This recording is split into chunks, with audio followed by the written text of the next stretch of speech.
За најдоцна 2 недели ќе се знае кој од 5 кандидати за нов државен обвинител ќе влезат во потесната битка за номинација. Откако собранието минатата среда ја достави листата до владата, таа денеска одлучила да ја проследи до Советот на јавни обвинители, кој во рок од 15 дена од денот на приемот на барањето до владата доставува позитивно или негативно мислење за сите пријавени кандидати што ги исполнуваат условите. Собранието ја информираше владата за завршување на огласот за јавен обвинител, ги достави оние 5 кандидати добро познати на јавноста и владата донесе, би кажала, заклучок, истите согласно законските одредби кои што ни стојат на располагање, чинам тоа е членот 64 од Законот за јавно обвинителство, истите да ги достави до Советот на јавни обвинители, кој што пак има рок во 15 дена да ја одговори на владата, односно да испрати мислење. Така што и оваа процедура на денешната владина седница беше завршена. Советот на јавните обвинители уште претходно закажа седница за во четврток, но дали на неа ќе биде додадена точката за мислење за кандидатите не е познато.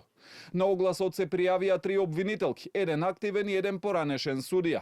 Актуелната ВД државна обвинителка Анита Тополова Исајловска, која беше и заменик на последните тројца државни обвинители, се истакнува како најсериозен кандидат за наследник на Љупчо Коцевски, а кандидирани се и обвинителките од Скопското обвинителство Ленче Ристоска и Лидија Рајчевиќ. Освен нив кандидати се и судијата од Кривичен Ненад Савески, како и разрешениот судија и поранешен председател на Кривичен Владимир Панчевски. Откако Советот ќе се изјасни за кандидатите, до собранието владата ќе предложи еден од нив кој добил позитивно мислење.